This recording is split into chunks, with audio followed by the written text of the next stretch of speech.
Un encuentro con su palabra, porque secase la hierba, marchitase la flor, mas la palabra de Dios permanece para siempre. Con ustedes, el doctor José Ricardo Arias Quintero.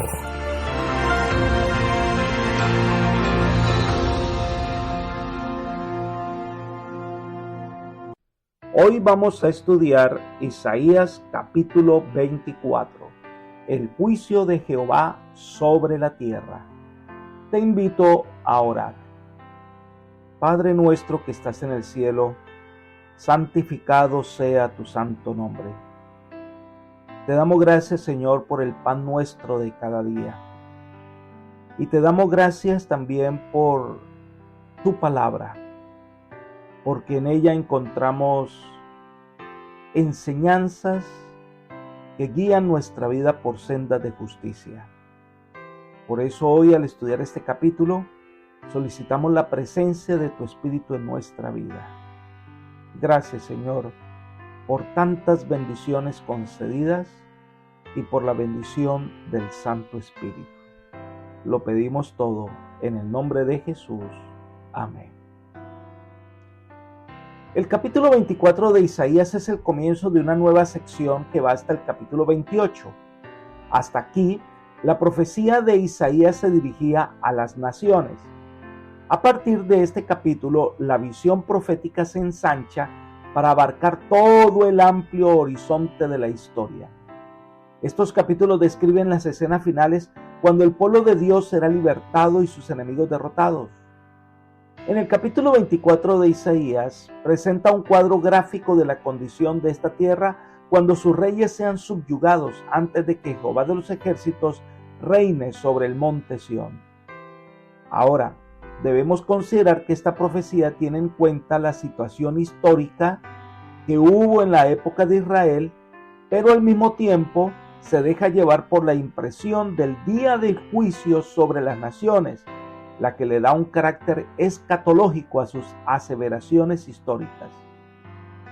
Algunas lecciones importantes vamos a extractar de este importante capítulo. Si miramos los versículos 1 al 3, Isaías anuncia el juicio de Dios sobre la tierra. Leamos el versículo 1. He aquí que Jehová devasta la tierra y la arrasa, trastorna su faz y hace esparcir sus moradores. Como todos los mensajes proféticos de Isaías, la profecía del capítulo 24 originalmente se dirigió al Israel literal. Ella describe la manera en que Dios habría asolado la tierra y vencido a los enemigos de Israel si éste hubiera sido fiel. Pero en vista de la infidelidad de Israel, esta profecía, como otras que originalmente fueron pronunciadas para esa nación, será cumplida con el pueblo de Dios. En el capítulo 20 de Apocalipsis, Juan aplica la descripción que aquí se presenta de la tierra al desolado aspecto que ella tendría durante el milenio. El Señor dice que trastorna su faz, es decir, la tierra recibirá los juicios y de alguna manera nos lleva al cataclismo que sacudirán a la tierra en ocasión de la segunda venida de Cristo. Sigamos estudiando el capítulo 24 de Isaías, versículo 2. Y sucederá como al pueblo, así también al sacerdote, como al esclavo, así a su amo, como a la criada, así a su ama, como al que compra, al que vende, como al que presta, al que toma prestado, como al acreedor, así también al deudor. En el día del juicio divino no habrán clases favorecidas, no habrán distinciones sociales o raciales. Todos sufrirán la misma calamidad. Ricos, pobres, encumbrados, toda la gente de toda clase social, color y ocupaciones, todos sufrirán la misma destrucción común. Versículo 3. La tierra será totalmente devastada y completamente saqueada, porque Jehová ha pronunciado esta palabra. La descripción que da algunas versiones es que la tierra estaba vacía y describe cuando el juicio de Dios se haga efectivo. En ese estado la tierra será como al comienzo de los 1000 años. Los impíos estarán muertos y los santos fieles estarán en el cielo. Apocalipsis 20 describe ese momento profético del comienzo de los 1000 años. Elena de White lo resume así: A la venida de Cristo los impíos serán borrados de la superficie de la tierra, consumidos por el espíritu de su boca y destruidos por el resplandor de su gloria. Cristo lleva a su pueblo a la ciudad de Dios, y la tierra queda privada de sus habitantes. He aquí que Jehová vaciará la tierra y la dejará desierta, y cual vaso la volverá boca abajo y dispersará sus habitantes. La tierra será enteramente vaciada y completamente saqueada, porque Jehová ha hablado esta palabra. Libro El conflicto de los siglos, página 715. El Señor Jesús vendrá por segunda vez. Los impíos morirán, los santos resucitarán, y con los que estén vivos serán transformados y llevados a las mansiones que Él ha preparado en el cielo. Entonces Satanás estará atado a este mundo por 1000 años, y al final de los 1000 años los impíos resucitarán para reconocer que Dios es justo, y los impíos junto a Satanás serán destruidos eternamente. Esto es lo que aprendemos del capítulo que estamos estudiando hoy. Una explicación de lo que está pasando no es casualidad. Lo podemos ver claramente en el capítulo 24 de Isaías, versículos 4 al 6, y es sobre la maldición de Dios sobre la tierra. Leamos el versículo 4. Se destruyó, cayó la tierra, enfermó, cayó el mundo, enfermaron los altos pueblos de la tierra. Es interesante que las decisiones que los hombres hemos tomado de alejarnos de Dios, pues son seguidas de terribles calamidades sobre la tierra en general. Y se presenta esta tierra enferma y la caída que sufre en el juicio divino. Por eso se increpa a los altos del pueblo, es decir, a la clase alta, los dirigentes, los líderes del pueblo, que son responsables en gran parte del desorden moral existente y que causa el castigo de Dios. El versículo 5 describe las razones de esa desolación. Y la tierra fue profanada por sus moradores porque traspasaron las leyes, falsearon el derecho y quebrantaron el pacto eterno. Dios es santo. Él había dado su ley para que aprendiéramos a vivir puros y el mundo pudiera mantenerse sin contaminación. Pero como se rechazó la ley divina, el hombre contaminando el mundo donde vive, el pecado ha contaminado este planeta Tierra y esto ha llevado a los hombres a acciones terribles. Cada año que pasa la Tierra se vuelve más corrupta. Se ha roto el pacto sempiterno, el pacto que Dios hizo con Abraham, el cual contenía la devoción moral de Dios y la salvación por la fe. Elena de White ofrece una explicación interesante. Ella dice: el pecado había llegado a ser una ciencia y el vicio era consagrado como parte de la religión. La rebelión había hundido sus raíces en el corazón y la hostilidad del hombre era muy violenta contra el cielo. Se había demostrado ante el universo que, separada de Dios, la humanidad no puede ser elevada. Un nuevo elemento de vida y poder tiene que ser impartido por aquel que hizo el mundo. Libro El deseo de todas las gentes, página 28. Una vez roto el pacto con Dios, pues el Señor ya no está obligado a cumplir su parte. Y entonces el hombre alejado de Dios toma caminos equivocados, llevándolo y hundiéndolo cada vez más en el pecado. Y al rechazo de Dios, pues el juicio divino se hace efectivo. Miremos el versículo 6. Por esta causa la maldición consumió la tierra y sus moradores fueron asolados. Por esta causa fueron consumidos los habitantes de la tierra y disminuyó la población. Satanás y no Dios es el instigador del pecado y el responsable de la maldición que resulta del pecado. En todas partes actúan fuerzas del mal y por donde quiera se ve claramente la obra de Satanás. Este es el resultado de la obra del pecado sobre el mundo. Se ve alrededor terremotos, destrucción, enfermedad y muerte. La transgresión a la ley de Dios no ha traído ni paz ni prosperidad, sino dificultades, pestilencias, dolor y finalmente la muerte. Esto da como resultado el castigo divino en su juicio. Miremos el siguiente comentario.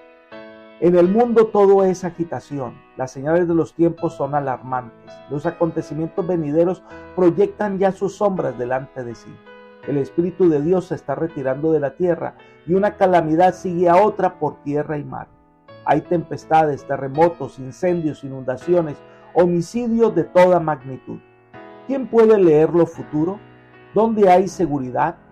No hay seguridad en nada que sea humano o terrenal. Rápidamente los hombres se están colocando bajo la bandera que han escogido. Inquietos están aguardando y mirando los movimientos de sus caudillos. Hay quienes están aguardando, velando y trabajando por la aparición de nuestro Señor. Otra clase se está colocando bajo la dirección del primer gran apóstata. Pocos creen de todo corazón y alma que tenemos un infierno que rehuir y un cielo que ganar. Libro El deseo de todas las gentes, página 590. Dios no está obrando por capricho. En el gran conflicto de los siglos todos debemos tomar partido de un lado o del otro. El hombre tomó un lado, el del enemigo de Dios, Satanás.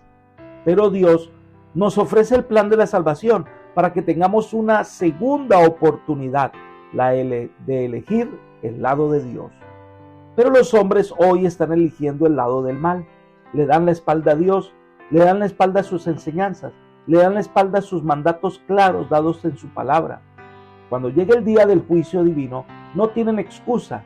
Incluso habla a aquellos que hicieron un pacto con Dios y lo violaron.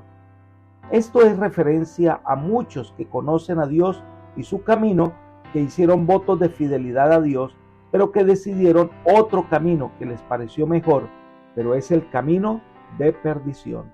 Todos han pecado, por eso la tierra está bajo maldición y muy pocos han quedado con vida. El tema central de Isaías siempre será que hay un remanente fiel. En los versículos 7 al 13 de este capítulo 24 de Isaías se describe cuál será la actitud de aquellos que son objeto del castigo divino. Miremos los versículos 7 y 8. Se perdió el vino, enfermó la vid, gimieron todos los que eran alegres de corazón. Cesó el regocijo de los panderos, se acabó el estruendo de los que se alegran, cesó la alegría del arpa. En otras palabras, su fiesta ha terminado. Dieron la espalda a Dios por seguir tras los placeres de esta vida, pero ahora se enfrentan con la realidad. Ya el vino no sabe bien, ya la música a la que le dedicaron tanto tiempo y que desvió sus pensamientos de Dios, ya no suena. Cuando sobrevengan las terribles calamidades de los últimos días, los hombres ya no pensarán más en el regocijo ni en la alegría. Versículo 9. No beberán vino con canción, la sidra les será amarga a los que la beben. En aquel día, el Señor transformará las festividades en luto y los cantos en lamentaciones. Versículo 10. Quebrantada está la ciudad a causa del desastre. Toda casa se ha cerrado para que nadie entre allí. El término que se usa para describir que quebrantada está la ciudad es tohu y expresa la idea de vacío, caos o nada, en el sentido de la nada que había antes de la creación. Es el mismo término que se usa en Génesis 1:2 cuando dice que la tierra estaba desordenada y vacía. Implica un estado de desolación y vacuidad. Es sinónimo de inexistencia o la nada. Esta es la descripción que usa Isaías para describir la condición de la ciudad, en el sentido que es una ciudad desierta y en confusión.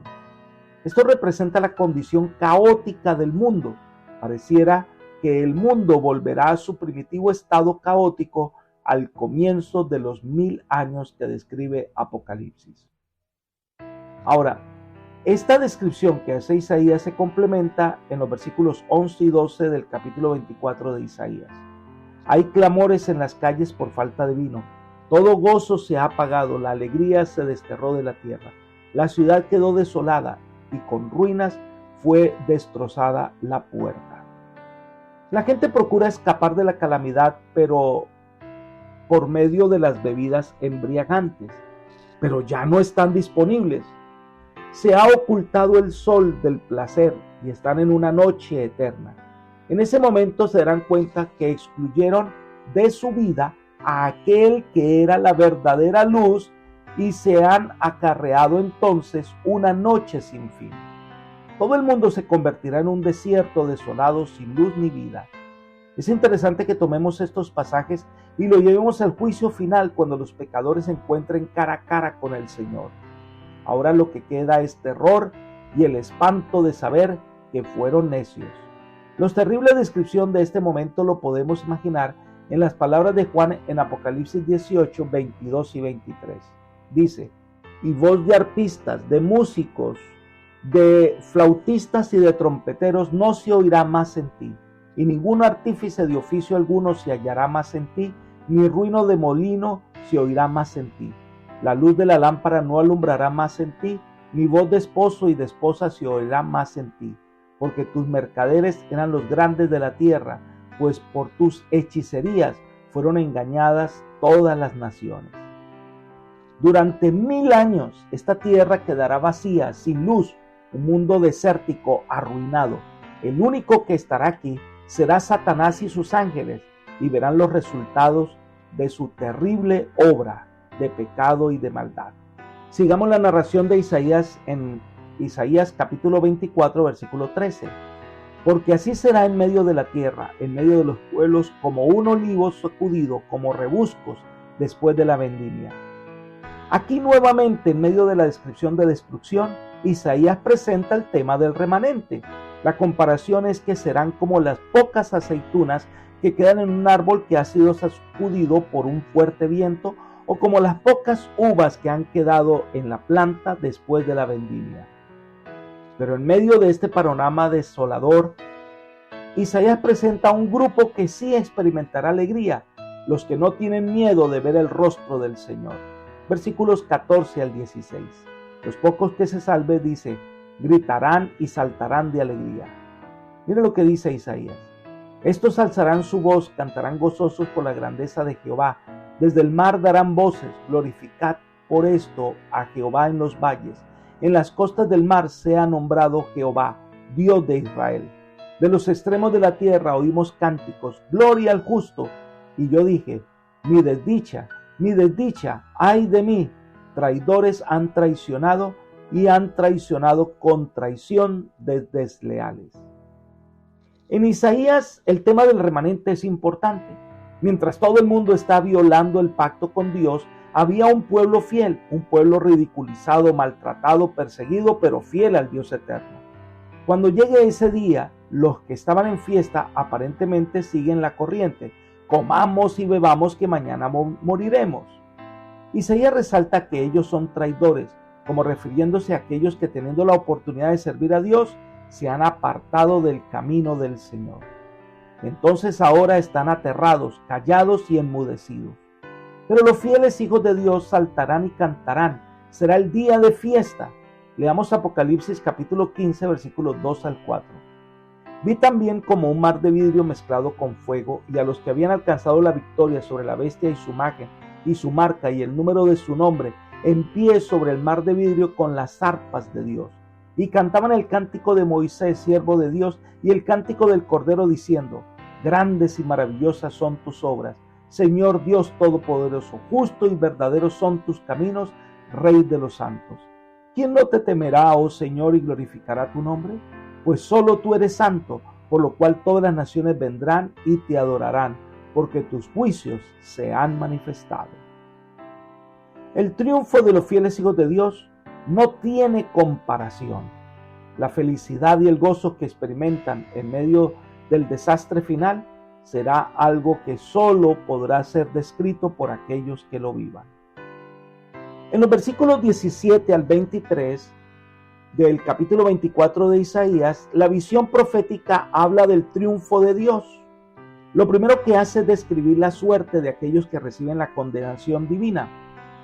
Leamos los versículos 17 y 18. Terror, foso y red sobre ti, morador de tierra. Acontecerá que el que huya de la voz del terror caerá en el foso, y el que salga del medio del foso será atrapado en la red, porque de lo alto se abrirán ventanas y temblarán los cimientos de la tierra. En ese día del juicio divino, las mentiras saldrán a la luz. Las personas se darán cuenta que aquellos en quien confiaron no les puede librar ahora. Ninguno de los impíos escapará de los efectos de las 7 postreras plagas. El que se libre de una será atacado por otra, y el que escape de esta caerá en la siguiente. La tierra se convierte en un gran foso de fuego, representando que los impíos morirán en el resplandor de la venida de Cristo. Veamos los versículos 19 y 20. Será destruida del todo la tierra, enteramente desmenuzada será la tierra, en gran manera será la tierra conmovida. Temblará la tierra como un ebrio y será removida como una choza, y tanto pesará sobre ella su pecado que nunca más se levantará. La tierra será sacudida en forma similar como cuando una choza se sacude. Se describe un gran terremoto en donde la tierra será sacudida como un borracho y la tierra y sus elementos serán destruidos. En la visión profética, así describe Juan el terremoto en Apocalipsis capítulo 16, versículo 18 y el capítulo 20, versículo 3.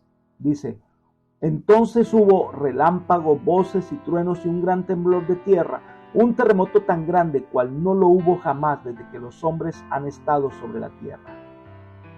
Y capítulo 20, versículo 3 dice: y toda isla huyó y los montes no fueron hallados. Esa es la descripción de una destrucción completa que sobrevendrá a este mundo. De aquí es que el Señor edificará un cielo nuevo y una tierra nueva. Miremos entonces el versículo 21. Acontecerá en aquel día que Jehová castigará al ejército de los cielos en lo alto y a los reyes de la tierra sobre la tierra. Se hace un anuncio de juicio contra los poderosos de la tierra y contra los poderosos de la hueste del cielo, refiriéndose a Satanás y sus ángeles. Él es quien ejerce dominio sobre las cosas malas de esta tierra. Él será condenado por el Señor, será destruido. Por eso dice que no quedará ni raíz ni rama. Entonces viene la descripción de que todos los impíos serán amontonados. Versículo 22. Serán amontonados como se amontonan los encarcelados en una mazmorra, y en prisión quedarán encerrados, y al cabo de muchos días serán castigados. Es interesante que se presente primero que son aprisionados y después serán castigados. Esta tierra se convertirá en una cárcel para Satanás y sus ángeles por 1000 años. Apocalipsis capítulo 20, versículos 1 al 3 dice: vi un ángel que descendía del cielo con la llave del abismo y una gran cadena en la mano. Prendió al dragón, la serpiente antigua, que es el diablo y Satanás, y lo ató por 1000 años. Lo arrojó al abismo, lo encerró y puso un sello sobre él, para que no engañara más a las naciones hasta que fueran cumplidos 1000 años. Después de esto, debe ser desatado por un poco de tiempo. Satanás contemplará por 1000 años las consecuencias de su pecado y sabe que al final de los 1000 años será destruido. El mal será erradicado del universo para siempre. Entonces el versículo 23 habla del triunfo del Señor. La luna se avergonzará y el sol se confundirá cuando Jehová de los ejércitos reine sobre el monte Sión y en Jerusalén, y delante de sus ancianos sea glorioso. La verdad de este capítulo es que el Señor triunfará, su reino se establecerá, el mal y los malos desaparecerán. Lamentablemente no se cumplió en la época de Israel porque no cumplió en las condiciones. Pero el Señor ha prometido un cielo nuevo y una tierra nueva, donde Él establecerá, donde el dolor, la muerte y el mal desaparecerán para siempre. ¿Saben, querido amigo y hermano? Todo esto el Señor quiere darte. Quieres que sea una persona victoriosa, que puedas tener la oportunidad de sentarse en el trono con Él. Pero para que esa esperanza sea realidad en tu vida hoy, debes entregarle el corazón al Señor. Hoy Él debe ser el Rey de tu vida. Hoy debes entregarle el dominio de tu corazón al Señor. Que Dios te bendiga y te guarde y te guíe por sendas de paz, es mi oración por ti. Amén.